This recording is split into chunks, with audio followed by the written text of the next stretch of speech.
Andrew Little is the Minister coordinating the response of the Royal Commission report, and he joins me now from our Parliament studio. Good evening, Minister. To start with, what would you like to say to the Muslim community? First of all, look, we acknowledge that today will be a hard day because this is about reliving, I think, some of the horror of March the 15th.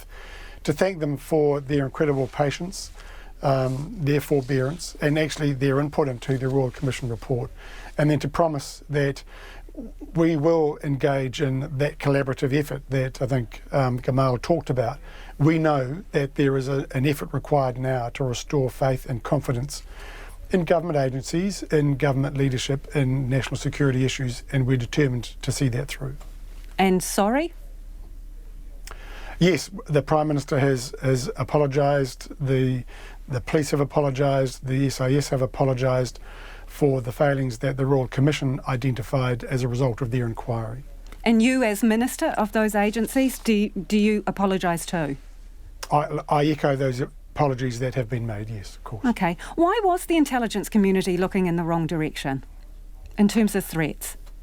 Well, I don't think the Royal Commission concluded that they were looking in the wrong direction. What they said that with the resources that they had and with the decision-making around what they should have been doing, there was an inappropriate concentration of resources on the Islamic threat, and to the extent that they'd started the work on looking at other forms of terrorism, it was not well advanced and should have been further advanced for that time in our history.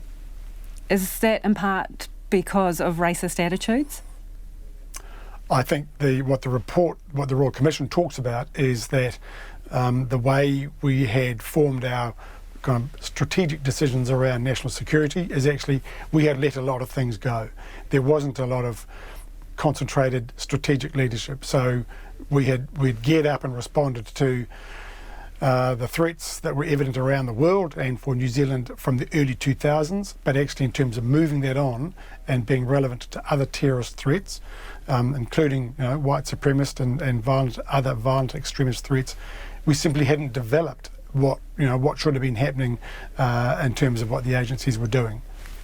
Did the government realise that these agencies were off their game? Well, there had been a decision taken, I think, in 2016, 2017, following a strategic review of the two agencies, GCSB and SIS, to beef up their capability. That, of course, takes time. And even following the change of government, we continued to put additional funding into those agencies as they grew their staff, as they grew their capability and the work that they were doing. But did you realise it was as the report records, sorry to interrupt. In 2018, they started looking at other forms of extremist terrorism. But did you realise it was as bad as what it appears to now be? Well, I'm not quite sure why you talk about what it appears to be. The Royal Commission report was pretty clear about what they have concluded from what they know, and that is that although the agencies, and the SAS in particular, was gearing up to look at a broader range of extremist threats, that work simply wasn't well advanced, and it should have been had they been keeping up with international measures of terrorist threats. But did the government not know that, Minister? Well, the government knew that there was work that was going on because additional money was going in, and that additional money was to increase its capability and see it expanding its role and its cover of a range of national security threats, but including terrorism.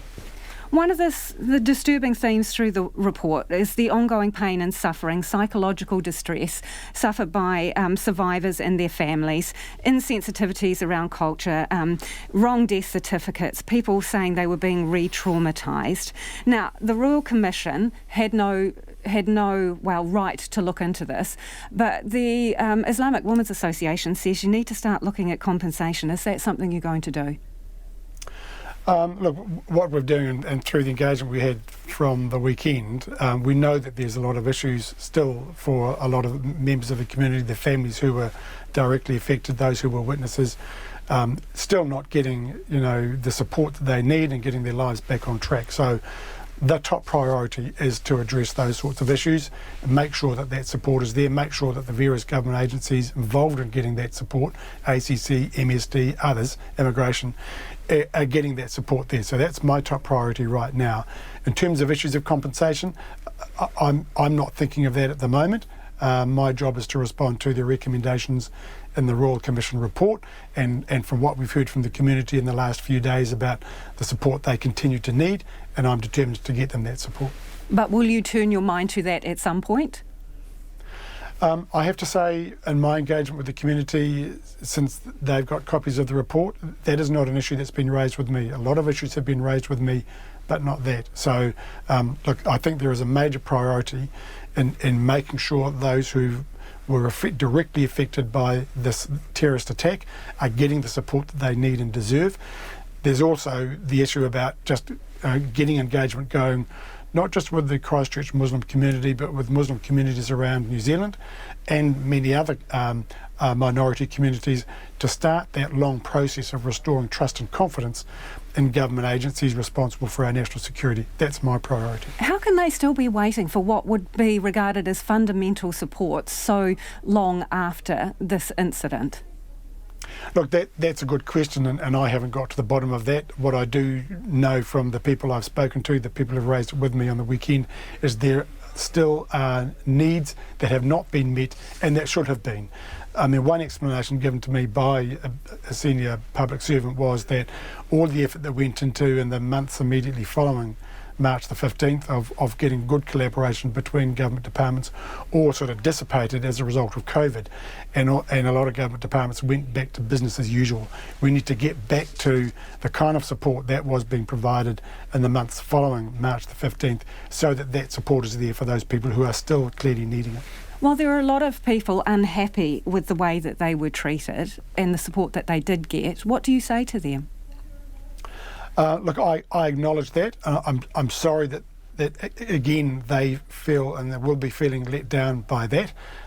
We have an opportunity now to work on it. I feel a responsibility to make sure that I do my job of getting the range of government agencies that can provide that support to provide that support. For those who were caused further trauma and distress by the coronial process, there is still a coroner's inquest that is not yet concluded, and a coroner will have to make a decision about what happens there, but that might be an opportunity, if it proceeds in the usual way, to bring those issues to the attention of the coroner so we don't repeat that mistake again.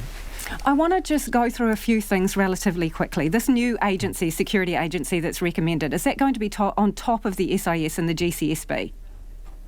Yes, I think, as I understand what the Royal Commission was saying, and in fact I engaged with them over it when they interviewed me, was we have the agencies who are they do the intelligence gathering and have all the means to do that, but they don't provide the overarching analysis and the product that goes to people who have to make decisions. What we lack, I think, is strategic leadership and strategic direction, and where the decisions get made there. What we need to do is to consolidate what we've got in various parts of the government bureaucracy to provide that, and then a single person, a National Intelligence and Security Advisor, who is advising the Prime Minister and the Cabinet on those issues, who is the peak of the system and is providing that leadership. A lack of resources have been identified in this report, so how much more funding are you going to throw at it? Well, that's a further sort of examination and investigation we need. We know that the last government, the national government, accepted that the agencies were under-resourced. They put in a lot of extra resourcing over a 4-year period. We came to the end of that in June this year. We've been waiting for the Royal Commission report to see what the recommendations are.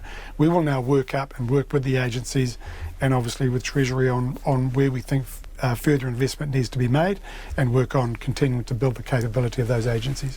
One of the key issues identified is a lack of diversity, and you're going to set up a ministry for ethnic communities. Will it establish diversity quotas for the public service? Because there seems to be, a revolving door of certain people in top positions. Yeah, I think the issue is those at the front line, those doing the work, there is simply a lack of diversity, and I think the intelligence agencies will tell you they accept that. They totally accept that. They've started a program of work of as they build their workforce. So a quota, Minister? Of ensuring greater. I'm not sure. I haven't been engaged in any discussions about a quota. We know we have to do way better, and we're determined to significantly improve our diversity dimension of our state workforce. And what does significantly improve mean? If you don't have a quota, how do you know if you've reached that target? Yeah, I mean, we could say, look, whatever the proportion of the overall population of this particular ethnic group is, that's what we should have. Actually, in some cases, we might need to do better than that. So I don't want to get too kind of blunt and crude about it, but there's no question we need to do way better when it comes to the range of ethnic minorities in this country being represented in those frontline agencies. So when we're talking about personnel, is it time for any of the people heading up those agencies to move on? Well, I don't see a need for that. I mean, we've got a reasonably brand new commissioner. We've got heads of the intelligence agencies who have been in the job for a matter of a few years. They have led amazing culture change in those organisations, way more open than they ever used to be. But actually, we know we've got a long way to go, and they are people who I continue to trust as being capable of providing that culture change. Appreciate you joining us this evening. That is Andrew Little, who is the Minister coordinating the response for the Royal Commission report.